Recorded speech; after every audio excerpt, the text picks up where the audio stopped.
नमस्कार, अस्सलाम वालेकुम, सत श्री अकाल, जय झूलेलाल। मैं हूं जी प्रेम मटानी और आप देख रहे हैं हालात हाजरा का प्रोग्राम। हकीकत ये है, इब्तदा में आपसे दरख्वास्त है, चैनल ज़रूर सब्सक्राइब करें। दोस्तों, जंग तो रुकी हुई है। देखें कब तक ये जंगबंदी चलती है। सदर ट्रंप ने 2 हफ्ते का ट्रूस अनाउंस किया है। ऐसे में अब हम दूसरी खबरों की तरफ अपनी तवज्जो मबज़ूल करते हैं।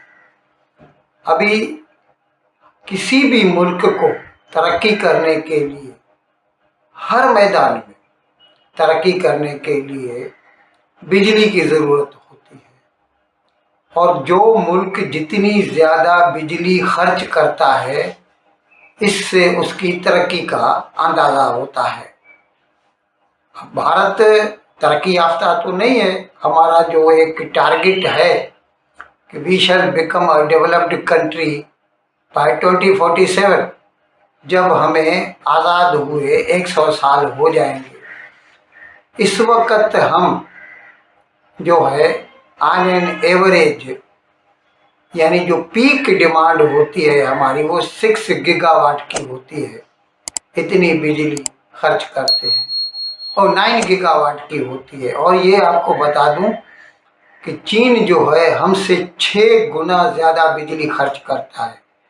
इससे आप अंदाज़ा लगा सकते हैं कि चीन हमसे कितना आगे है। और बिजली पैदा करने के लिए आपको इल्म है, जो फ्यूल चाहिए, जो मटेरियल चाहिए, अब हमारे यहाँ ज़्यादा बिजली कोयले से पैदा होती है। कुछ कोयला हम अपना इस्तेमाल करते हैं, कुछ हम बाहर से दरामद भी करते हैं, इंपोर्ट करते हैं। हमारा जो कोयला है हमारे पास है बहुत, लेकिन उसकी क्वालिटी अच्छी नहीं है। तो उसमें से जो बाकी बचती है राख, फ्लाई ऐश बोलते हैं, उसका बहुत मसला होता है। और दूसरे ये भी आपको बता दूं कि कोयला जब जला के हम बिजली बनाते हैं तो उससे कार्बन डाइऑक्साइड बहुत निकलती है, जो हमारी फिज़ा को आलूदा करती है। यानी हमारी जो एनवायरनमेंट है वो पोल्यूटेड हो जाती है। अब बिजली पैदा करने के लिए दूसरा फिर हम डीजल इस्तेमाल कर सकते हैं। और डीजल तो खाम तेल से निकलता है, जो कि हम पहले ही बहुत हमारे पास नहीं है। इवन अदरवाइज इसी वक्त भी हमारी पोजीशन ये है कि कच्चा तेल जो है वो हम 85% तो इंपोर्ट करते हैं। और अभी जो ये जंग शुरू हो गई है ईरान और अमेरिका की, तो कितनी तकलीफ हुई है कच्चा तेल मिलने में या गैस मिलने में। इससे पूरी दुनिया बाखबर है। तो ये भी आउट ऑफ क्वेश्चन है। फिर बिजली बनाने के लिए रिन्यूएबल्स इस्तेमाल किए जाते हैं। रिन्यूएबल्स के मैदान में समझो सोलार पैनल्स इस्तेमाल होते हैं, यानी जो धूप होती है उससे हम बिजली बनाते हैं। लेकिन उसकी कैपेसिटी भी हमारे पास बहुत महदूद है, लिमिटेड है। इसी तरह विंड पावर से भी बनाते हैं। ये रिन्यूएबल है, ये पोल्यूशन नहीं करते, अच्छे हैं, लेकिन कम बनती है। अच्छा, फिर बिजली बनाने के लिए हम न्यूक्लियर एनर्जी इस्तेमाल कर सकते हैं, यानी वही जिससे एटम बम बनता है। ये जो न्यूक्लियर एनर्जी है ना, ये 2 धारी तलवार है।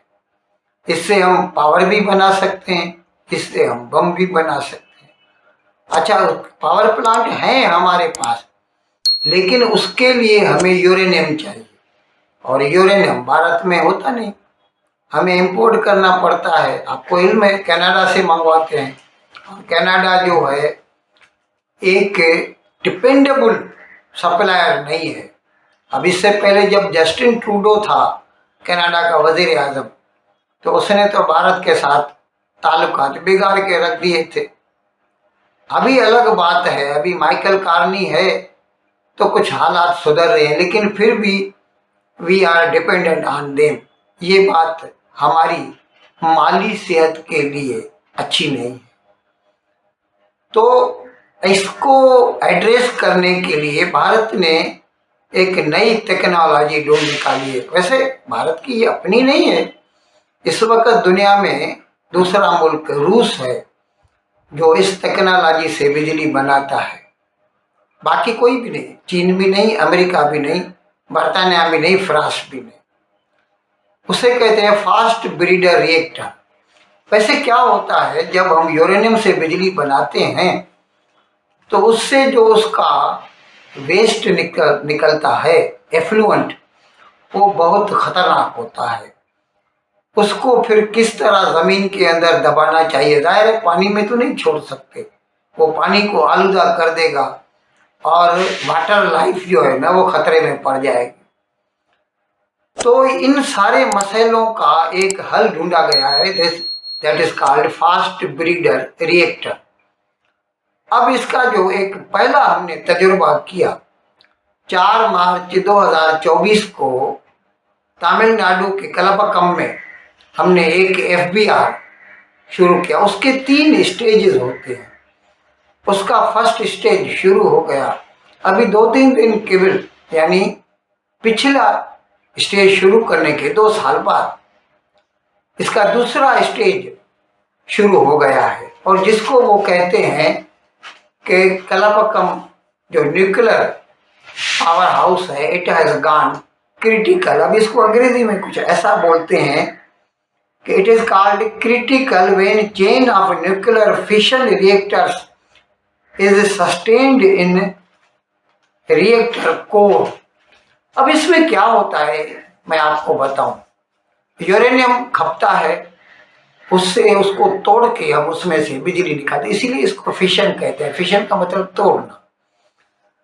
तो उससे जो एफ्लुएंट निकलता है वो खतरनाक होता है, लेकिन हमारे पास एक दूसरा एलिमेंट है, इसे कहते हैं थोरियम। वो भारत में बहुत है, कहते हैं दुनिया का टोटल जितना रिजर्व है उसका 25% भारत में है। अब वो हम उसके साथ जो पहले यूरेनियम को हम इस्तेमाल करते हैं उसमें से जो वेस्ट मटेरियल निकलता है जो खतरनाक होता है, उसके साथ हम थोरियम मिला के उसको हम फिर से इस्तेमाल करते हैं।